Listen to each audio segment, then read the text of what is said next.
Thank you all. Thank you for being here, even if you have to. And thanks also to Dr. Philip McCarthy for the invitation to visit UC Irvine, and especially to Jessica Cañas Castañeda, who was amazing at figuring out all the logistics. I'm honored to be able to share my work with you. I will do my best to keep it interesting for an hour. It is 8 p.m. for me, and I have a 3-year-old, so I am sundowning, as they say. I'm like slowly falling asleep. So wake me up if I do. I'm especially grateful to my graduate colleague, Dr. Yusuf Al-Baluchi, who is also my friend from when we were young people your age, many decades ago. Yusuf's commitments to building a better world have inspired and challenged me for many years now, and I'm glad to be here. I am a geographer by training, and I am in Black Studies and Women's and Gender Studies. So as you'll see, I draw on critical race and feminist studies in approaching environmental issues. So that's what I'm going to talk about today. My talk is called Searching in Aluminum's Shadows, which is the title of my dissertation, Race and Waste in Industrial Capitalism. So I'm going to be sharing a story with you about a small town called Badin in North Carolina. Badin was a segregated company town for workers of the Aluminum Company of America, formerly known, now called Alcoa. It's a multinational giant. In its heyday, Badin was a regional destination famous for its amenities for white and black people alike, including an opera house, a golf club, fine dining, and across the street in the black enclave of West Badin, also a rich cultural life. Cafes, grocery stores, dance halls, all black-owned businesses. And Badin's reputation as a livable city drew black and white settlers and tourists alike from throughout the Southeast region through the mid-20th century. Today, Badin is what geographer Ruth Wilson Gilmore calls a forgotten place. Forgotten places refer to places and the people who inhabit them who are abandoned in capitalism, who bear the brunt and consequences of capitalist development. Yet, as Gilmore reminds us, even though they are, quote, exhausted by the daily violence of environmental degradation, racism, underemployment, overwork, shrinking social wages, and the disappearance of whole ways of life and those who live them, they nevertheless refuse to give up hope. So few people know of Badin's history, even in the neighboring, slightly larger small town of Albemarle. And West Badin's older black residents are struggling to make meaning of their lives now. Badin's history of the past 100 years encapsulates a shift from a thriving industrial town to a post-industrial site, where issues of contamination, but also of memory and of history, how we make sense of the past, have become especially important with economic decline. Here you see images collected by the company, by Alcoa, as part of their centennial celebration, the 100-year anniversary of Badin's founding by Alcoa in 2015. Their story of Badin is one of nostalgic remembrance of a quaint American town where blacks and whites were able to make good money and live a good life. They think of toxic exposure as this kind of incidental byproduct of what happened, and one that Alcoa repeatedly says has been resolved by improved technology. So my research asks, what is the story of racial capitalism when told from the perspective of black workers and residents of West Badin? Would they also say it was a good life? I share this story today to suggest that such forgotten places, erased from our collective memory, and their significance questioned even by those who live there, may in fact be crucial to understanding how global capitalism works. I offer you advance warning that this is not an easy story to hear, and it's not an easy story to tell. This project is as much about bearing witness to suffering as it is about strengthening the explanatory frameworks, the ways of thinking that help us make sense of the world.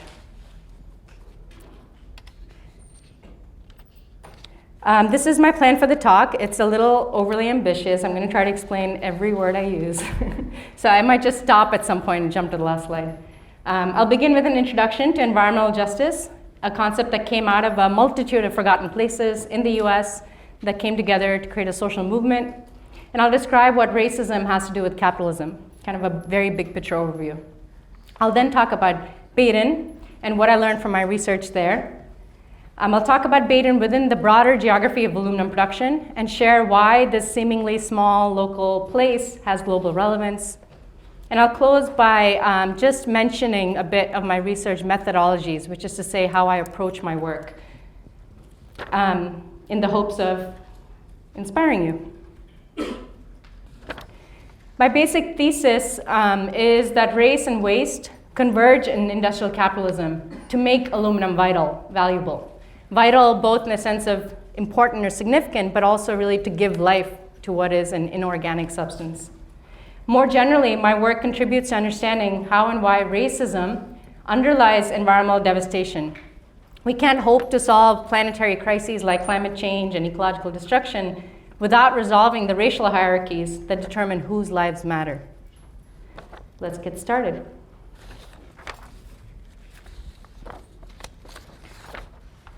In 1982, in Warren County, North Carolina, residents laid their bodies on the line to block 6,000 truckloads of PCB-laced toxic soil to be dumped in their midst.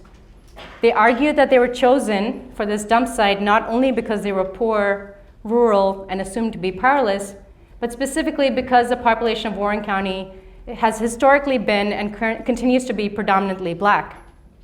The term environmental racism was first coined in this context by a 9-year-old, Kim Burwell, whose mother, Dolly, came out as a leading figure of this struggle and the movement that it catalyzed.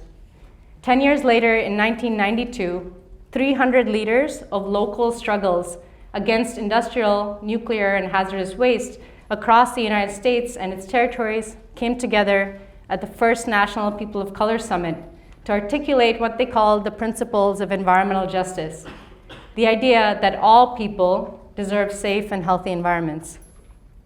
This vision and this language have since been adapted worldwide by movements for food, energy, and climate justice. So when people say climate justice, they're not just talking about the climate and climate change, they're talking about the ways that climate affects all people's environments. Despite the attention that they drew, toxic soil was stored there for 20 years until a breach in the landfill renewed fears of contamination of the groundwater and renewed activism, and eventually the site was detoxified. In 2012, I conducted ethnographic work for my master's thesis, documenting a year-long community process to commemorate this 30th anniversary, for which they are known as the birthplace of environmental justice. On your right, you see residents and civil rights leaders posing with a state highway marker that the committee successfully petitioned for during this process. And this is notable partly in a state that continues to fight about whether or not Confederate monuments should be remain standing. I found that for people living in Warren County, as with many sacrifice zones, as they're called in the literature, their experience is complicated despite the victories. This includes ongoing distrust of the government, which had placed the landfill there and never admitted wrongdoing, a skepticism towards science and research, which were used to falsely guarantee the safety of the landfill, and profound feelings of uncertainty, shame, anger, and ambivalence with regards to the site itself, which even today remains unused and unmarked. These insights regarding the relationship of Black communities to the state and scientific research, and the complexity of lived experience in toxic sites continue to inform my work today. My research addresses a key insight from this struggle, that race and waste converge in capitalism. The analysis that came from Warren County, that racism is at the heart of toxic exposure, has inspired communities across the country and 3 decades now of scholarship on what is the relationship of race, class, and waste. Countless demographic and geospatial studies show that the most hazardous environments are much more likely to affect poor communities of color, especially Black, Latino, and Indigenous peoples in the US. We now understand environmental racism as both the discriminatory siting, so the placing of environmental hazards, anything that produces toxic waste, as well as the more intangible structural processes. In geography, we call them uneven development, that result in these unequal environments. That is to say, racism is not only about intention, but about disparate impact. I'm going to step back now to an even bigger picture to explain why, as Laura Polito argues in that reading, capitalism is fundamentally racial in nature. So capitalism is a political economic system, often understood as starting in mid-18th century Britain. It's the dominant form today for what many of us think of as the economy or economics.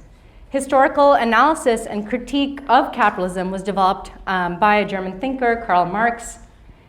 This is kind of his very mini explanation of capitalism. On the surface, it can seem quite ordinary, even fair, a system of exchange. I make a product, I sell it, and with that, I can buy other products. Commodity, money, commodity. From the capitalist perspective, as you can see here, I come in with money, I invest it in making products, and I make more money from their sale. Money, commodities, more money. Easy and brilliant. The question is then, how does profit multiply? What is the source of that increased, or as Marxists would say, surplus value? Karl Marx theorized that the source of profit is labor. Work that's put into creating the products multiplies the value of the money that's initially invested. However, that surplus value, that extra value, doesn't translate into wages, but rather increases profits for capitalists. Therefore, Marx argued that this is an economic system based on the exploitation of workers and natural resources. So Cedric Robinson, who's a black scholar, coined the term racial capitalism, which was also in the Polito reading, to describe how race is a central operating logic of the political, economic, and social system of capitalism. In other words, it isn't simply that some workers happen to be white and others are people of color. Rather, racial inequality is fundamental to capitalism in multiple ways. Drawing on Robinson, Laura Polito describes that racial inequality we see today is a legacy or a product of historical processes based on racial ideologies, ways of thinking that define some people's lives as less valuable than others.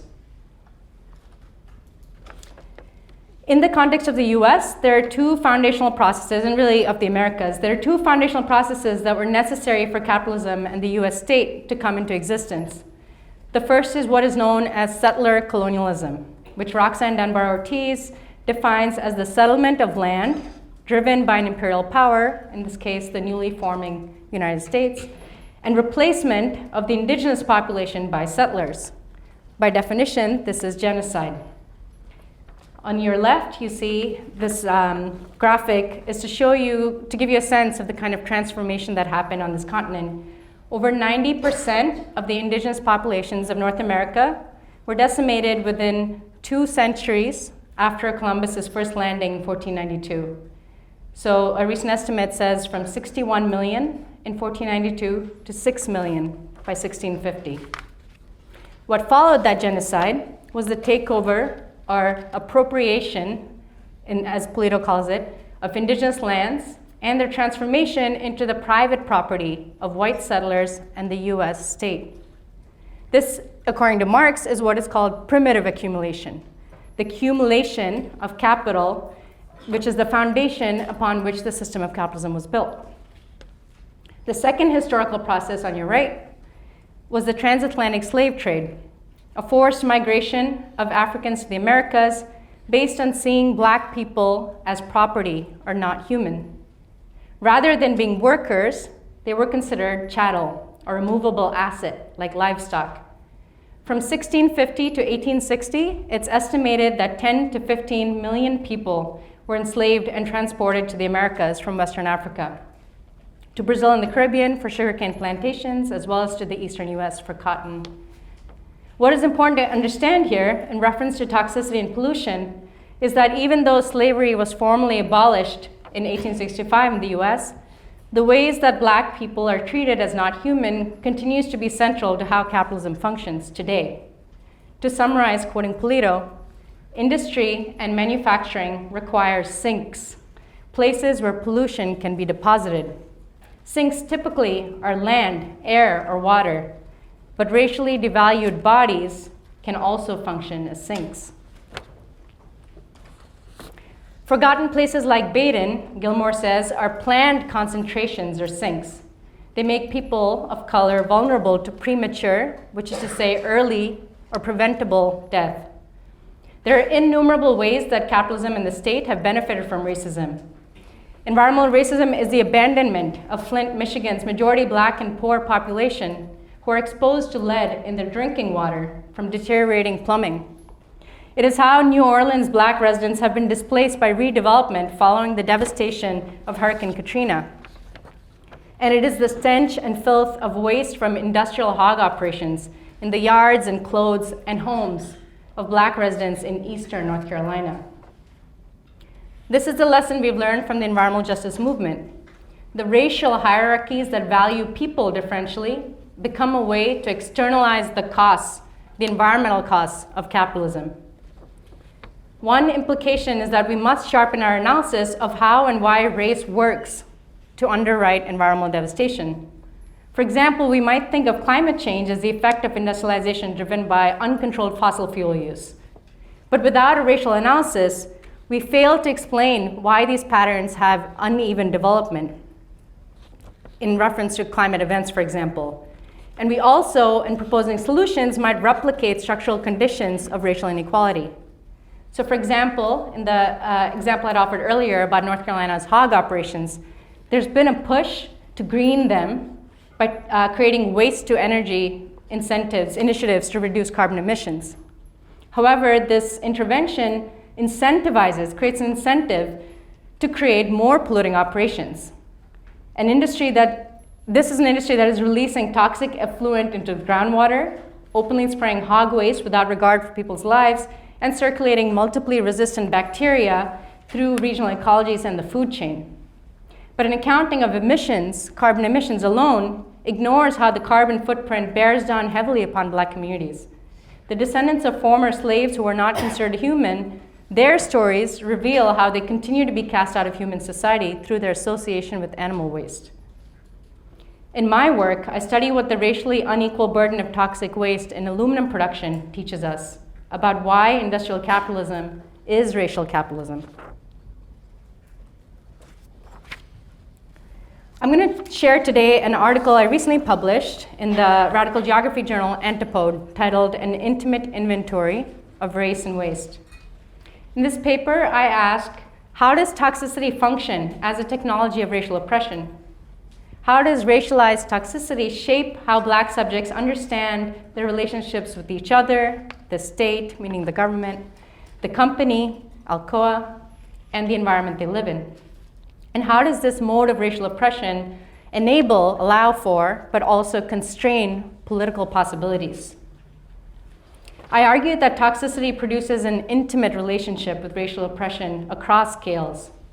It is a mode of racism that is at once macro-structural, allowing for a collusion between the company and the state, but it's also microscopic, infusing bodies, environmental interactions, and everyday life.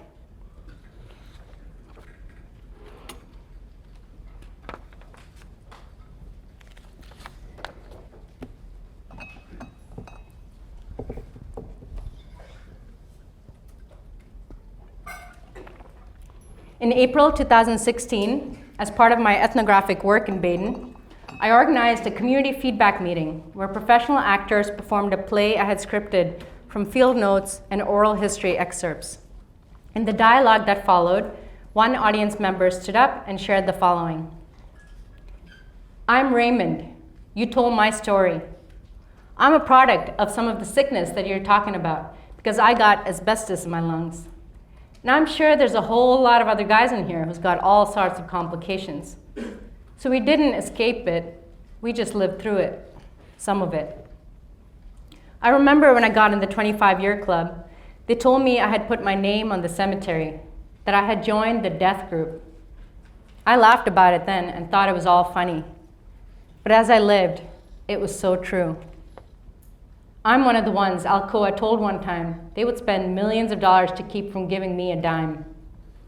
So somebody now will hopefully understand that Alcoa wasn't who we thought they were, that we went through a lot of heartache, a lot of suffering, segregation, to even be a part of Alcoa. We didn't discuss it with nobody. I think it was shame for a long time. Because I knew I should have spoken out sooner or earlier than I did, but I didn't. Because the old people would tell me us going off at the mouth would get the plant shut down, and they depended on it.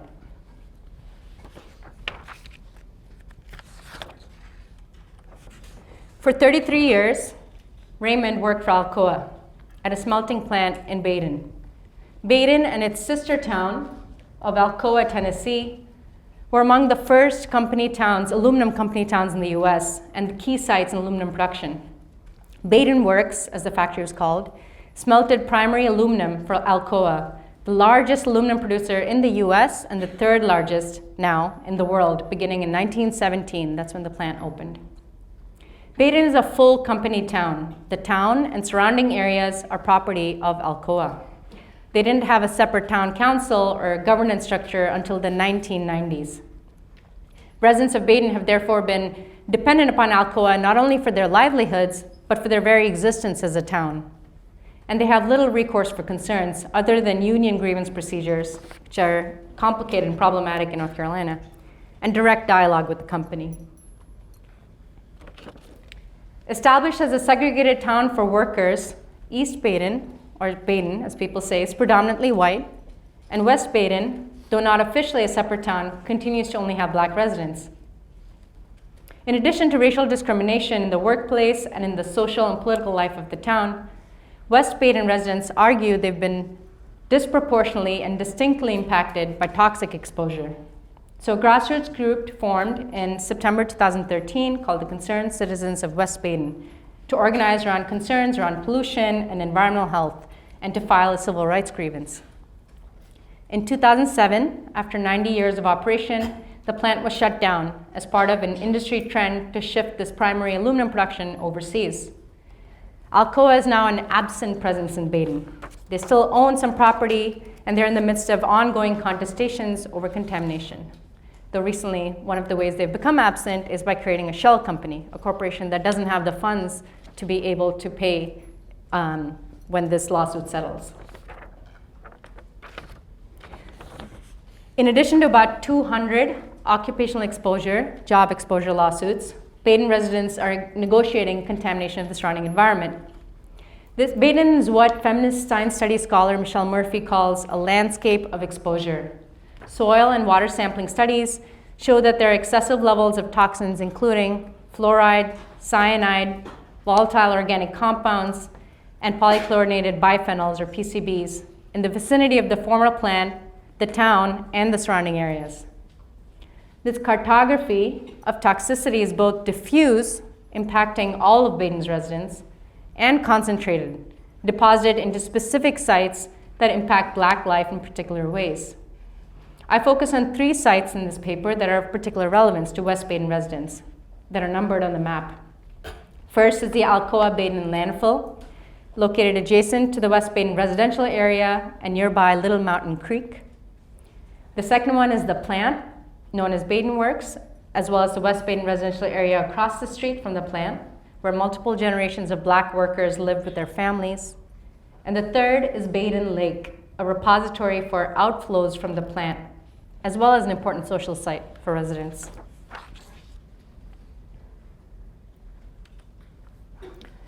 In this paper, I explore racialized toxicity as an intimate phenomenon, drawing on 2 clusters of theory.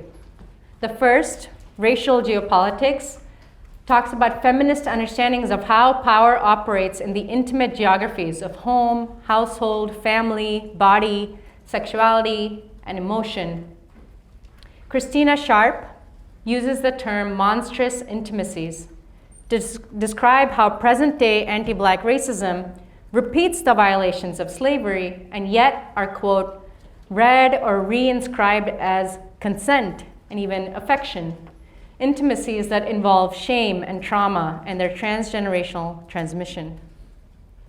The second cluster of theory, I call toxic ecologies, looks at how relations of power are reproduced through the material interactions of agents, human and bacteria, toxins, and technology alike.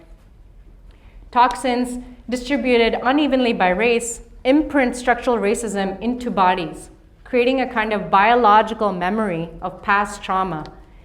Emergent epigenetics research suggests that this trauma in the body can be passed on through generations. As Michelle Murphy poignantly describes it, past environments are ghosts inside us.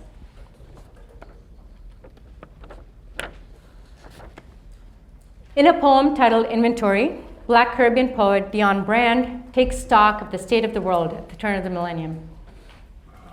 I'll read just a few excerpts. The steel we poured, the rivets we fastened to our bare bones like cars. We did all this and more. So hard now to separate what was them from what we were. How imprisoned we are in their ghosts. These brief excerpts offer a glimpse into how Brand's approach to tracing structural violence happens through the embodied, through the body, and through affective or emotional residues. Cultural studies scholar Bryden calls Brand's approach an intimate inventory to recognize, quote, how the ghosts of slavery and those of capitalist ideologies have become intertwined into our very subjectivities and bodies. West Baden's Black residents are struggling with the environmental and social wreckage of what once seemed a hopeful future. Traces of the history that produced West Baden are scattered among homemade scrapbooks and muted recollections, endless hours caring for dying family, deposited in arthritic joints, cancerous organs, and failing lungs, and disappeared into the neighboring woods and placid waters of Lake Baden. These miscellaneous objects, archival fragments, and affective landscapes filled with emotion and feeling, comprise an intimate inventory of how racism and toxic waste become intimately interwoven to make aluminum vital. Innocence. I begin with a scene from the first West Baden community meeting I attended. My proposal to conduct oral history interviews were met with silence all around, until Francis hesitantly suggested, "Y'all remember the trash pile? That was something. It was burning and burning. I don't even know for how long. Was it a couple of weeks?" Roberta, 2 months it was, burning all on its own. The memories trickle out at first and built up to a turbulent dialogue. The trash pile, as it's fondly referred to by West Baden residents, is an unlined landfill located adjacent to West Baden's residential area. The landfill was a repository not only for the town's household waste, but the on-site landfill for the aluminum production plant, where Alcoa dumped lethal industrial waste for over 60 years. The West Baden trash pile comes up repeatedly in many of my interviews, but not exactly how I expected it. Tilly Ray. Yeah, I used to live down there in West Baden. My children did play on that trash pile. All the children played in the trash pile. We loved it. Sometimes you would find broken toys and different things to play with. I guess you could say we was poor and we didn't know it. So you're down in the trash pile and you're fishing for things that you can play with. Nobody thinks nothing of it. There was a little creek that went by there too. It's still there. The children love to play in that creek, fish for little fish, especially if it rains. You'll see little fish in it. In this section of my paper, I analyzed corporate, Alcoa's, and state, the North Carolina state's claims to innocence through the intimacies of these everyday interactions. The trash pile was a part of daily life for West Baden residents, a scrapyard, leftover parts and toys, a playground close to home, and an open commons where people kept hogs. I draw on residents' fond memories about the landfill to argue that even with such an explicit instance of discrimination, culpability or guilt becomes complicated. Rather than serving as a clear marker of Alcoa's will to harm and the state's neglect, the landfill becomes a part of everyday life, creating the opposite effect by masking the structural violence that created these conditions in the first place. The turning point in this normalization of violence occurred when the trash pile started burning, as Roberta suggested, all on its own. It's unclear how the fire began, but all the residents recall the fire continuing for an extended period, perhaps 2 months. The hazards of toxicity, which had long remained invisible in the landfill, came alive with the acrid smoke and smell of a burning chemical fire, causing residents to rethink their relationship to the landfill. For Tilly Ray, Alcoa's silence as the landfill burned suggested neglect, that residents were being exposed to additional harm through the inexplicable chemical reactions. You're smelling the smoke and ain't nobody told you to move. Nobody didn't say anything. They were informed. They knew what was going on, Alcoa, But you didn't, the community didn't. Some residents have started feeling complicit in the poisoning, questioning their own innocence retrospectively, like Raymond. And we hauled the stuff, you know what I mean? We had to pick it in there with our hands. Me and you, Roberta, load it up on the truck, throw it in the truck. I mean, we took it up here and dumped it in the corner. We dumped it in the neighborhood. Raymond's statement's revealing. Not only did Alcoa knowingly expose Black workers to toxicity without protection, but made them complicit through their jobs of exposing their community to toxicity. To this day, Alcoa continues to claim innocence, despite multiple lawsuits charging them with knowingly contaminating the area and residents. Kevin McKnight, Chief Sustainability Officer at Alcoa and the Vice President of Environment, Health, and Safety, was quoted in Business Wire 2015. We live our sustainability value every day with the goal of leaving a positive impact everywhere we go. And it's worth noting that Alcoa is written in the business literature often as a model company of sustainability. I argue that Alcoa's claims to innocence misdirects culpability, misdirects guilt, making Black residents feel complicit in the monstrous web that subjugates them. But why is it that Black subjects take on this culpability? In the next section, I address how this harm operates through relations of care. I'm sitting with Frank and Myrna in their living room. Frank worked at Alcoa for 25 to 30 years, as did his father and many of their uncles. He tells me about what Alcoa meant to their family, describes how they provided the community with good housing, decent wages, even free water. Back then, he says nostalgically, when Alcoa first came, it was real nice. They feel like the company has now abandoned them and West Baden. Their feelings reflect an internal struggle for many Black residents in the aftermath of the plant closing. In this section, I think about the relations of care that facilitated racial capitalism. During fieldwork, I did expect to learn of exploitation, but not to be confronted everywhere by expressions of care that intensified Black dependence and vulnerability. Race made the aluminum plant a valuable experimental space for capital. Black bodies were used as pure labor and toxic receptacle. While I repeatedly heard Black residents talking about how the factory was a good life compared to sharecropping, their actual experiences suggest otherwise, revealing disturbing continuities between the field and the factory, and suggesting that anti-Blackness in 20th century industrialization may be analogous in some ways to slavery's role in mercantile capitalism. For the first 50 years of the plant, Black men were hired for the most difficult and dangerous jobs, known as the bull gang, the crew that tended the giant aluminum pots in which bauxite ore was melted to extract liquid aluminum. Daniel, a white resident and former Alcoan who curates a local history museum, explained to me, Alcoa actually had fellows out riding the roads to these farms and cotton fields. They hired the Blacks and brought them up here out of the cotton fields. They could stand the heat. They had a lot of heat in the pot room. It takes 1,300 degrees to melt aluminum. It gets hot, hot, hot, but they could stand the heat.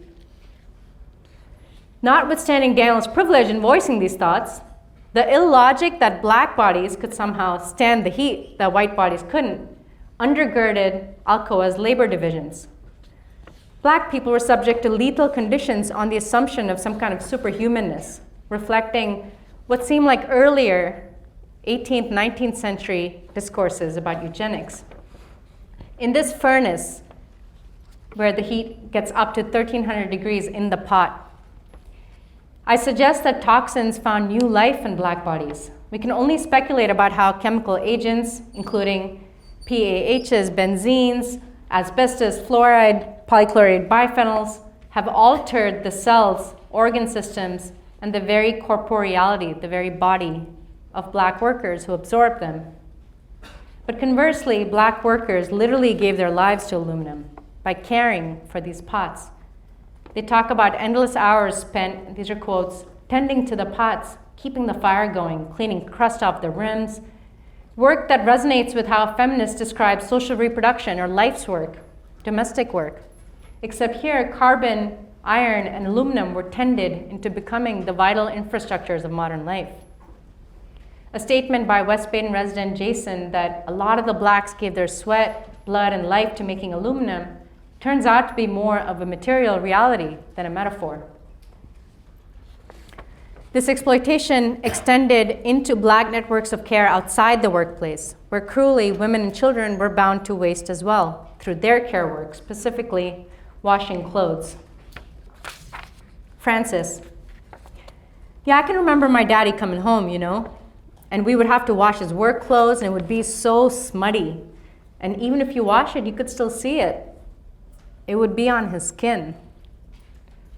I was truly shocked when Frank and Myrna, in talking about the, quote, laundry situation, casually mentioned that they only received uniforms from Alcoa in the 1990s.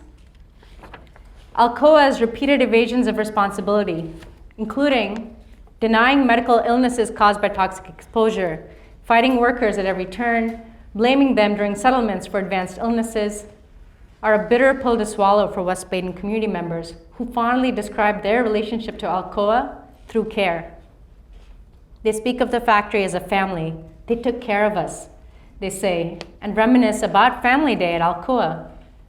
In these ways, men and women were made complicit through gendered relations of care. And as Raymond told me, black men gained respect through becoming Alcoans. I had the opportunity to build a nice house, all the things that made a man look like a man. I had access to it through Alcoa. But I didn't know at that particular time that I was selling my soul to the devil. Now that the plant is closed, they express a sense of abandonment, betrayal by the company they once saw as a benevolent father figure. Their sense of betrayal reveals, to quote Christina Sharp, the everyday mundane horrors that aren't acknowledged to be horrors of aluminum production. How the labor of caring for aluminum pots, the domestic labor of caring for neglected workers, how these works of care reproduce the monstrosity of racialized capitalist labor regimes that prey upon the very networks of care that sustain life in the face of neglect.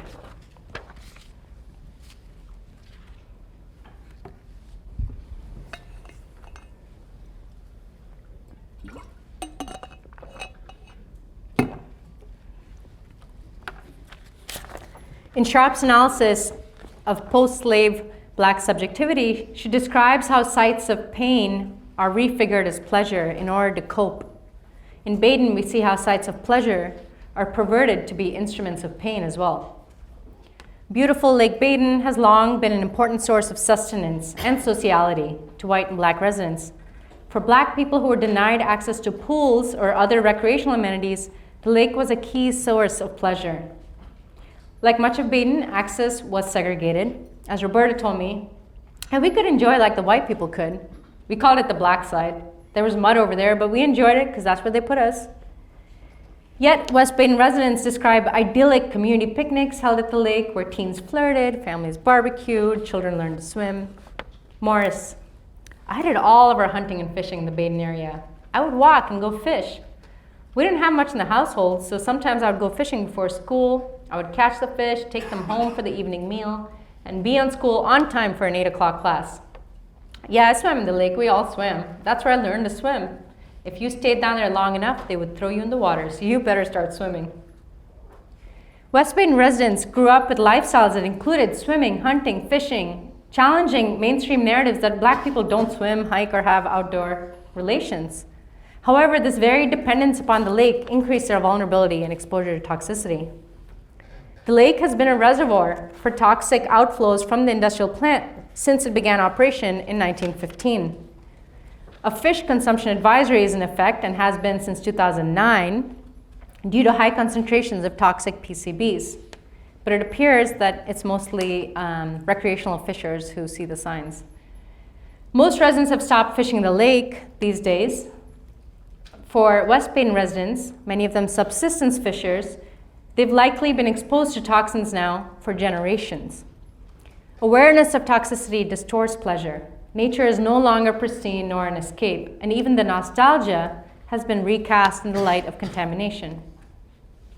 I close this section by describing how contamination has also, however, catalyzed attention to the interdependent network that West Baden is a part of, This includes, as people describe to me, Latino migrants to the area who may not understand the signs that are in English, and that Black folks are now concerned because they are also subsistence fishers. They fish for their livelihood and for their sustenance.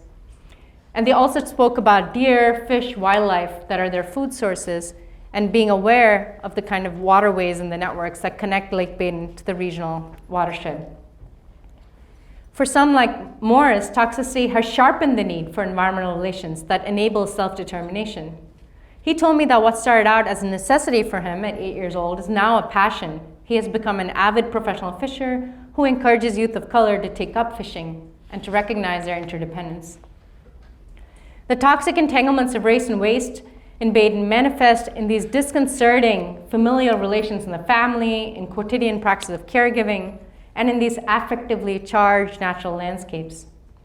In the dystopic design of this aluminum town, the built environment comes to be considered family, and nature is distorted to serve as a tool of racial capitalism, enmeshing residents in a web of toxicity.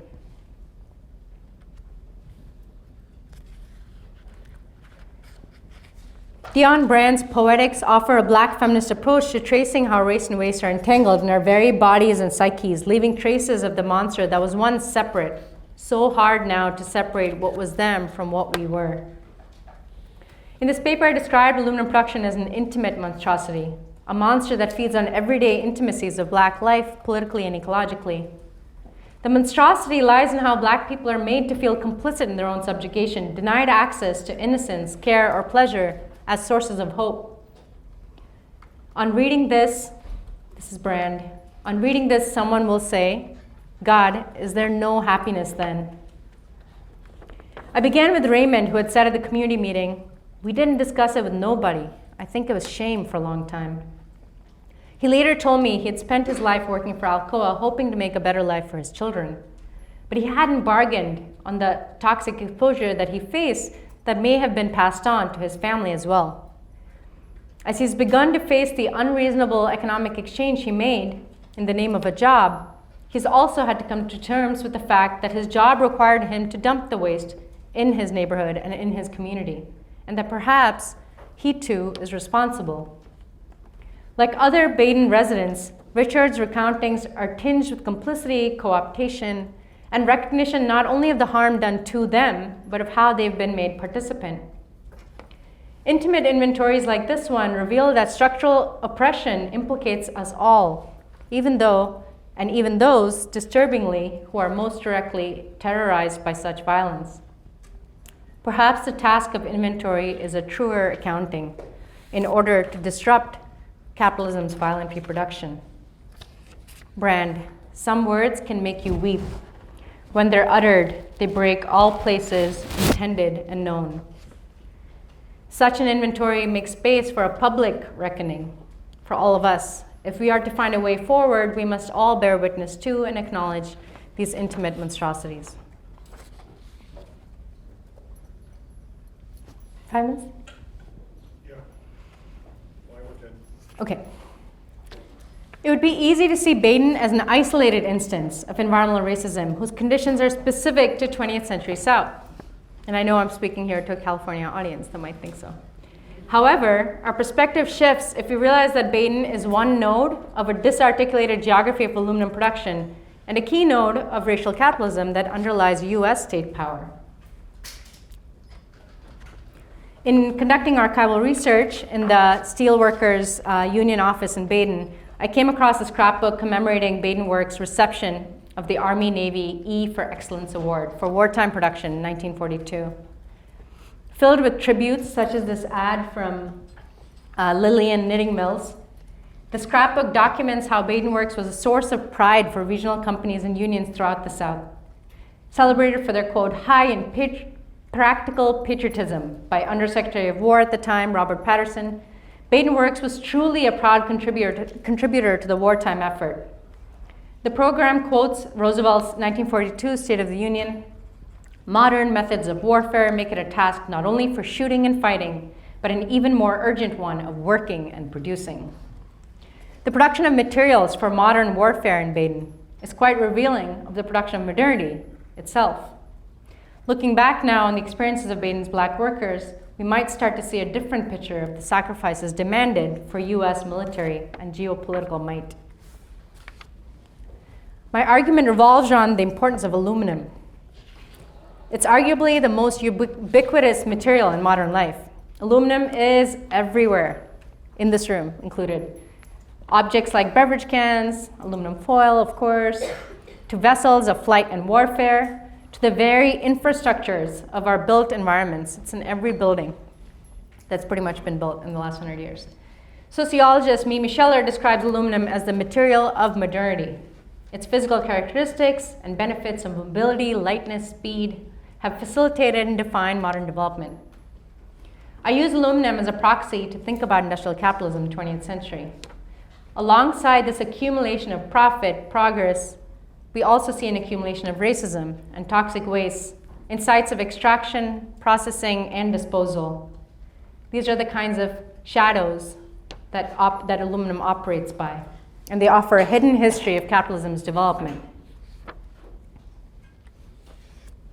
I'm working on my book now about Badin called Toxic Alchemy, Black Life and Death in Racial Capitalism. I look at how Alcoa used Badin works as a kind of real-world laboratory, testing out processes and methods to make aluminum more cheaply and more easily. Alcoa and the US state grew in profit and power by actively exploiting Black workers and residents without dealing with all the ways they were negatively impacted. I make the argument that this is racial capitalism because anti-Black racism is the engine, or more aptly perhaps the fuel, that allowed capitalism to grow not only in slavery, but in 20th and 21st century industrialization. Black life, labor, and death from aluminum production sites in the US have infused the very infrastructures of our modern world and give aluminum life and value. I'm thinking through how the story of Badin, and specifically the Black history of Badin, is not peripheral. It's not merely a testimony to the lived experiences of the people that Fanon would call the wretched of the earth, but rather that they were and are central to how global modern life functions. So on the one hand, Badin matters in a very concrete way in industrial capitalism because it was a key site for understanding and developing aluminum, and reflects the ways that the US South has been a crucible or a testing ground for racial capitalism. But taking it further, the tools provided by Black radical and feminist theory to understand why Badin is significant are necessary to world making for all of us, to understand how this world came to be and what we need to do to unmake this world.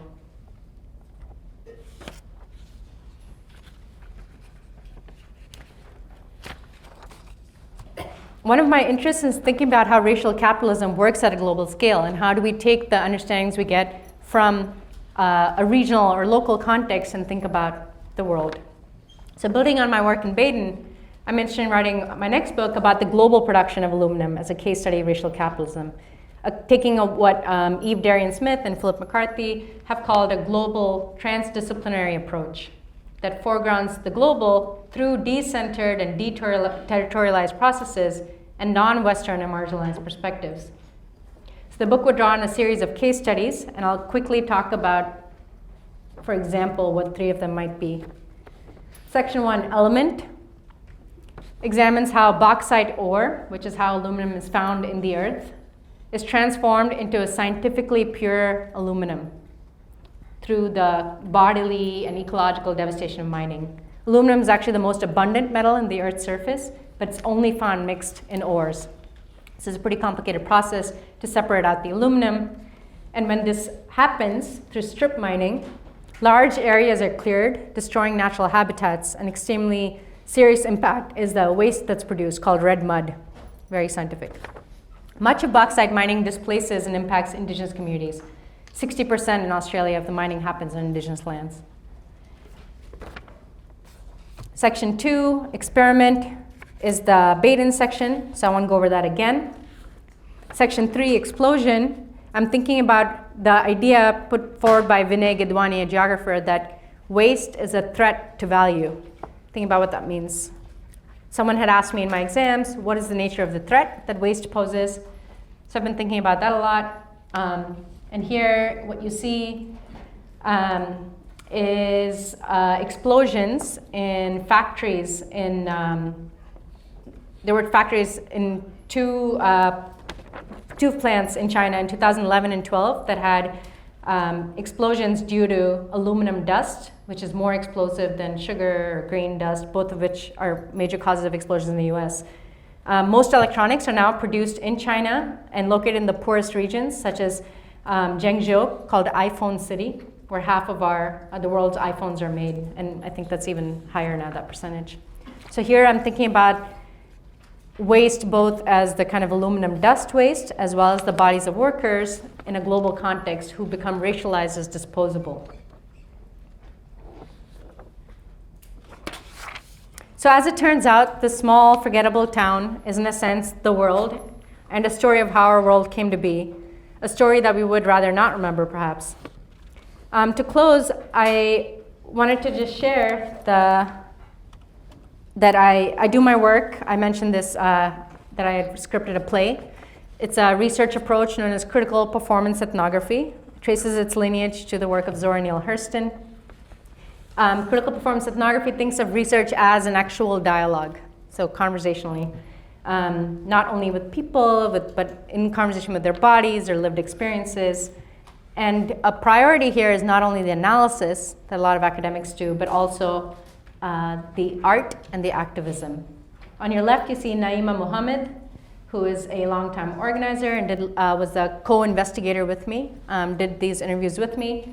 On the right, you see the 91-year-old Miss Tilly Ray, who I'd mentioned earlier, who passed away last year. Miss Tilly Ray was an inspiration and valuable contributor to this project. Her scrapbooks really made me rethink a lot of my work. And she sat front and center when the play was staged in Badin, and delighted in hearing her story told. She and my other collaborators often remind me that the knowledge I carry from them is also an imperative to act. I've been thinking a lot about how as researchers we play a role as witnesses to injustices and as storytellers as well, who inform how people can understand the world. And my play ended with a question that she posed to me that invokes us all as witnesses to this somewhat minor history of West Baden, that is at once the history of racial capitalism. Now that you've heard my story, what will you do? Thank you.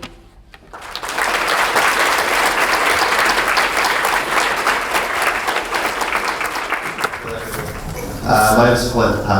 Thanks for your talk. It's nice. I have a question that's informed by the reading in your talk now after hearing it. In the reading, the author mentions that racism has the power to transcend the boundaries of capitalism as we know it, essentially. Can you say that a little slower? Yeah, sorry. Racism. Okay, racism has the ability to transcend the boundaries of capitalism, and that in environmental justice, people are discouraged to think of the state as an ally or even as neutral because the state is very much against them. And after hearing your talk about it, I very much agree. However, you mentioned the importance of adopting a non-Westernized view of environmental justice action, I suppose. Do you think that there's any danger or any difficulty presented by trying to operate outside of the state and the boundaries of capitalism, given that racism can transcend those boundaries because it's kind of all we know at this point, or it's the most dominant way of thinking? Like, how do you think that might look? Which is the most dominant way? Westernized ideas of capitalism. Okay. Great question. A lot of different pieces in there that I will not get to. So one thing is this question about the state. So I've been thinking about sort of in some ways how when we study critical ethnic studies, race studies in contexts like the US or Western Europe, let's say, we tend to think of these regions as the global north, right, or the West, different categorizations, but places where the state that are exceptional in some sense. And one of the insights that I think isn't just from environmental justice, but really earlier movements and the start of critical race studies is that in many ways, populations that are racialized and oppressed within these countries are in fact in some ways a global south within the global north. Or there's different ways to frame that, but movements, for example, would talk about the third world within this first world, right?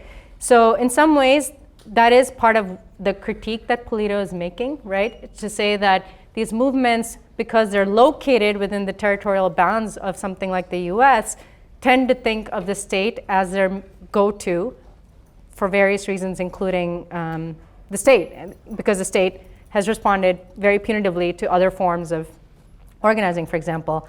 But as we know, it's not a very effective strategy. So for example, the EPA, so there is an environmental justice statute that Clinton had passed, and it's supposedly integrated into federal policy. The Environmental Protection Agency in the US has never once ruled that racism has happened in any of these cases.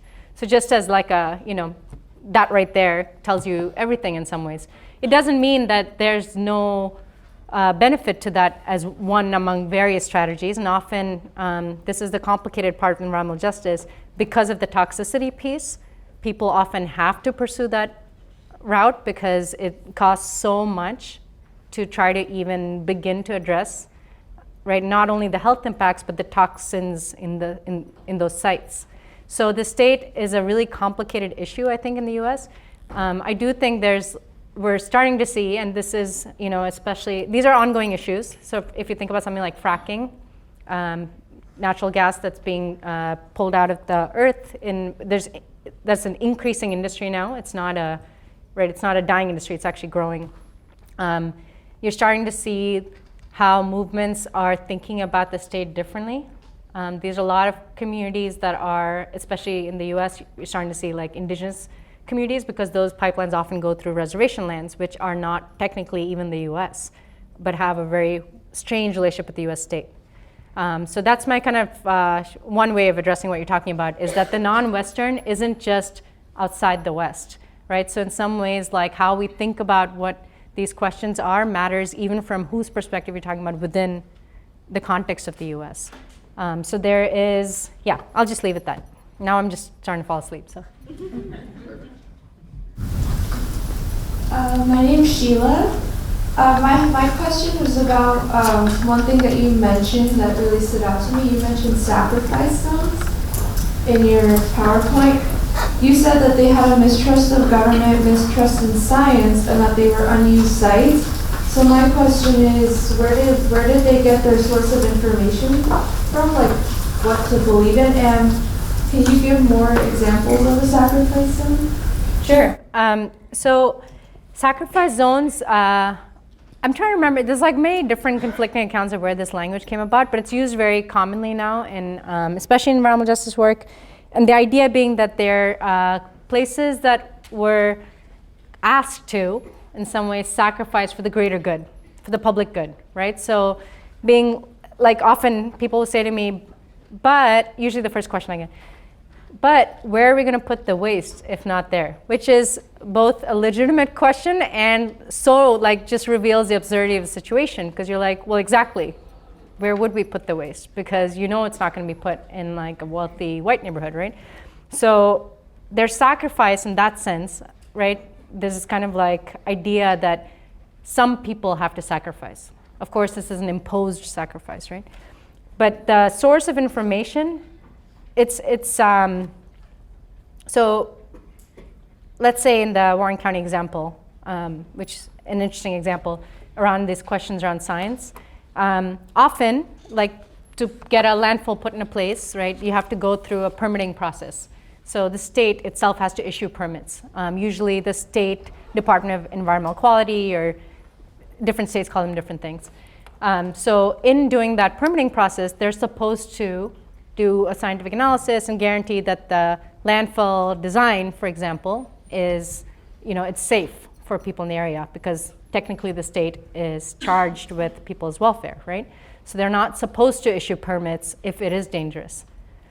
But that's part of the issue, is that Polito talks about it. There's no incentive for the state not to put the landfills there, because literally what would we do, right? So the state is always incentivized to put the landfill in the poorest communities of color in every single area, basically. So the source of information, in many times, is the state. That's who does the study. That's who guarantees safety.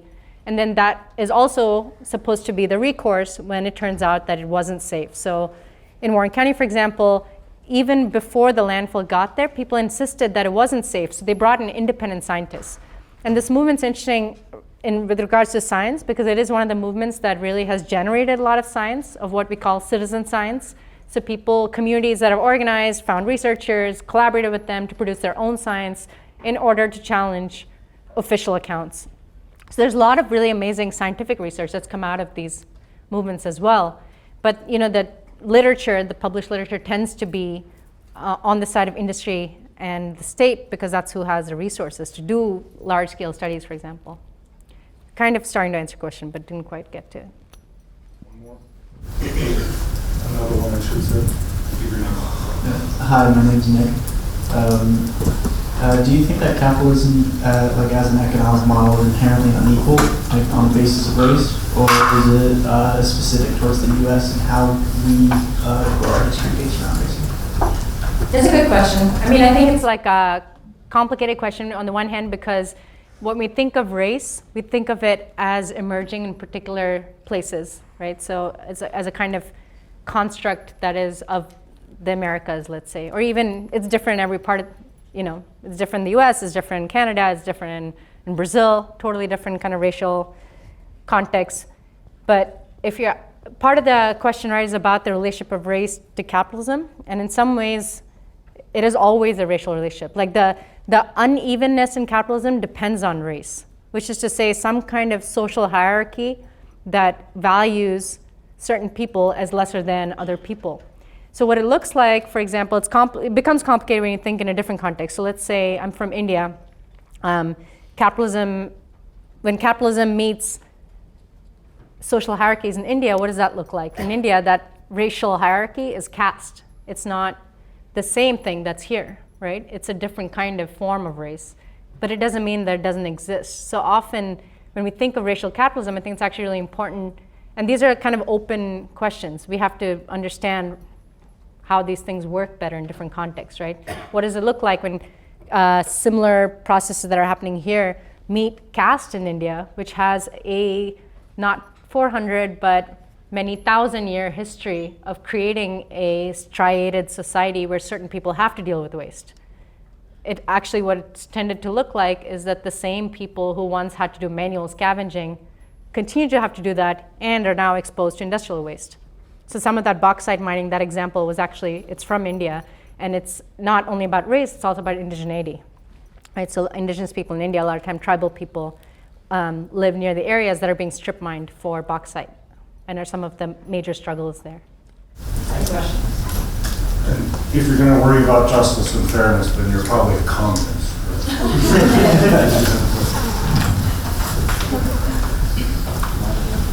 Hi, my name is Shelby. You spoke about the negative effect of Alcoa moving production across seas through the use of a shell company to escape reliability, but this move also stunted the continuation of toxic products being released into the community. So I was wondering, what is your view on companies moving production across seas in relation to environmental justice? Is this ultimately a positive or negative effect for the minority communities that they're leaving? I mean, it's already negative, right? Like the toxins are there. It's not positive, certainly. If anything, I would say maybe a way to shift that is to not think about it only in terms of positive and negative, because it's already it's a net negative. There's no positive in that. But the question is why that happens and how that's like reproducing the situation, right? So partly the excuse given often is around cheaper labor costs, right, or cheaper production costs. But that cheaper production costs is this. Like this is the reason the cost production was cheaper, and now that it became quote unquote more expensive, it's really because they're having to fight legal battles. But it's kind of insane when I think about it, right? So Alcoa, just in this one site, and they have something like 35 aluminum smelting plants, Alcoa, in the US alone, and that's just smelting. They have all kinds of other plants, right? And 3 of them were on the kind of Superfund list, which is to say the most hazardous sites that require like multi-millions to rehabilitate and are supposed to be, lethal. This was one of the 3, and just in this one site, they have something like 200 lawsuits with workers, many former workers, many of them pending, some of them with their families. They had 3 lawsuits with the state of North Carolina, which even though it is both colluding with Alcoa, also has lawsuits around things like who owns the riverbed. This is a real lawsuit, and it's so insane to me, I can't even. like both are insane. Like the state owns a riverbed. Oh no, Alcoa owns the riverbed. That's how they actually won that lawsuit. And then they have another 5 or so ongoing lawsuits that have to do with what you're asking about, that have to do with the kind of civil rights aspect of it. So it's not really about positive or negative. It is a strategy that the companies use it's a very planned strategy, I should say. They often create shell companies because the shell company will not have the finances when the lawsuit goes through to actually be able to pay. So then it's that responsibility shifts back to the state. And over time, the state doesn't actually have those resources, then they kind of back off and don't do anything. So I would say it's not a question of positive or negative, it's a question of why that happens and maybe for me, the question then becomes, because these are all in different places, how then do we organize when Alcoa is able to move so easily? But workers and people can't. People live here. They're very clear about that. And also organizing doesn't necessarily. It's very hard to organize across these sites. There are examples of that, but that's really what we need to do more, and it's really hard to do. Hi, my name is Elizabeth. First of all, I just want to thank you for coming. My question would be regarding the racism itself. Do you think that it's explicit belief that whites are superior to non-whites, or is it more, as you bring up, the history that has the role, and it's an ingrained social belief that they just find it easier to push upon non-whites? I'm not sure I understand your question. I don't believe whites are superior, if that's the question. If you're saying, yeah, tell me what you mean again. Do the companies? Oh yeah, no, I don't. So racism is complicated, right? Companies are not people, even though we treat them like they are, and they have more rights than most people. But company doesn't simply have a belief, right? So there's not a thing where the company believes. So there's both. This is where I was talking about racism being both intentional and not intentional. So on the one hand, I want to say it has to do with when they started this factory, the prevailing belief at the time by people who had power to make hiring decisions was that whites were superior, so very explicitly, right? So you're talking about when most people there were sharecropping, black farmers were mostly sharecroppers, and were hired for that reason to do manual labor in plants. And so there was very much an explicit belief. So for example, black workers in most industrial production could not do jobs that were graded higher than manual labor. They couldn't do anything that was considered a job of intelligence, a technical supervisor job. So until after unions sued, et cetera, or unions got sued and then sued. So there's that. So explicit intention is there, and I think people do believe.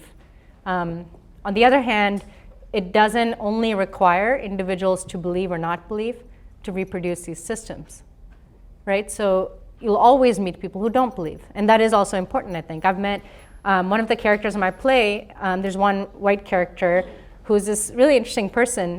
He's from Badin. He doesn't want to claim that he's progressive in any way, but also we'll talk about how his dad always had black farmhands sitting at the table with them, and which was radically crazy at that time. And he has been one of the strongest opponents of Alcoa, and very clear that they were extremely racist. And he is of that time and place. So it's also that not every single person buys that belief, right? He very much fought against it. And so I had really interesting conversations with him where he talked about trying to get a job in the bull gang. And he was told, he was laughed at basically, and was like, you can't do that job, you couldn't stand the heat. And so that was really telling to him as well as to people around him, right? Who were like, why is that? Why can't he do that job if we can do, So it's both, I think, Structures aren't only in the abstract, they're reproduced by people. And certainly they're reproduced by people who believe in what they're doing.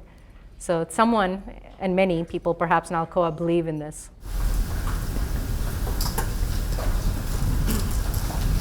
Hi, my name is Natasha. Thank you for your talk. It was really insightful.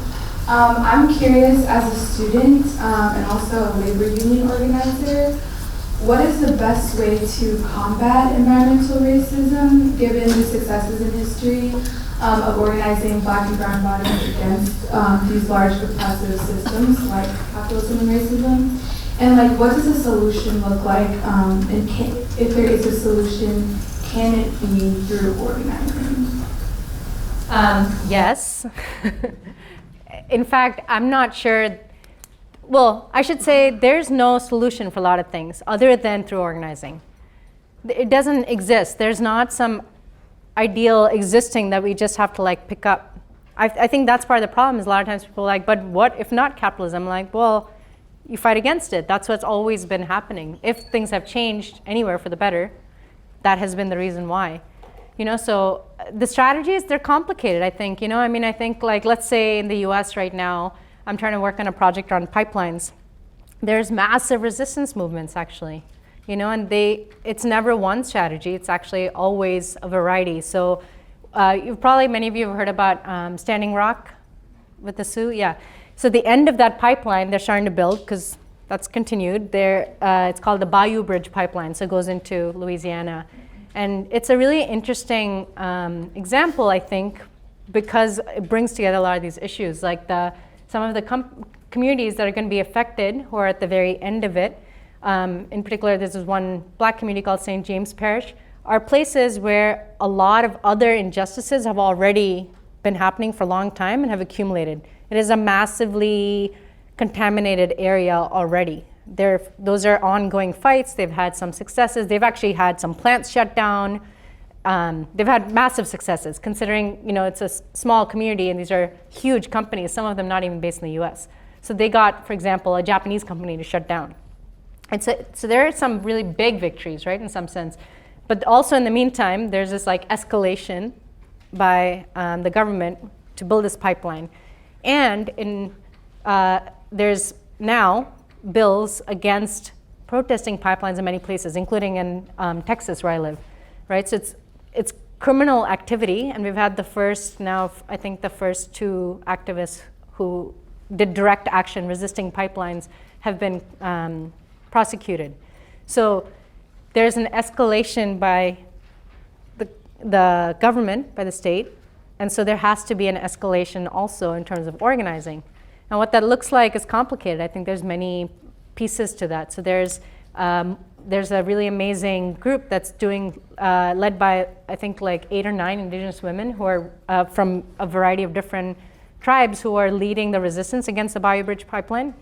But it's a multi-racial, multi-ethnic, amazing group. And their strategies look very different than something like, Warren County. It's a mobile I'm not even sure where they are ever. Like they literally have to keep moving because they will be prosecuted. Many of them face death threats, right? So that kind of organizing is one aspect of it, direct action. And I think, we have to talk about the need for those tactics, right? As much as, and perhaps in collaboration with many of them probably also talk to lawyers and try to figure out, right, find lawyers who are sympathetic and can represent them, because you need lawyers to back you up when you get, charged with something. So I think there's multiple strategies, and I'm much more, there's a way in which sometimes it can be like, this is a strategy, or like science is bad, or whatever, right? But sometimes really what I think it needs is like, whatever you do well, you need to put that energy in. Like, we don't have time or, extra resources to sort of not all be fully in. So I think, yes, organizing. Can you take a couple more? Sure. I'm here. I apparently can talk for 75 minutes. Oh my God. Well, first I wanted to make a quick comment. My name is Marissa. When you were talking about Black workers like Roberta who had to throw things in the trash pile as part of her job in Alcoa, that reminded me learning about the Jim Crow era where Black folks had in the bus, the colored sign was colored only section sign was actually movable, and it was dependent on when a white bus rider was riding the bus. So that was a way in which this racism was put on this black person, and this black people were coerced to participate in the victimization, such as Roberta was when she had to throw in the fire. And my question, which kind of answered, under capitalism, money or lack thereof is a barrier towards basic necessities, such as food, shelter, and safety. So folks tend to focus on their own sphere as means of survival, right? So keeping this in mind, is environmental equality or equity possible, and under what economic system? That's a good question. I think, in that question, we assume that not having access to capitalist resources underprivileges you. That is the language you use, right? You're underprivileged. I would argue that is already, there's like a problem in that understanding. It is true if what you're aspiring to is greater inclusion into a capitalist system. It's also true that many of the alternatives are not emerging from within capitalism by those who have access to resources, right? The solutions that we're talking about often don't emerge from those who are invested in that system and have an investment to keep it going.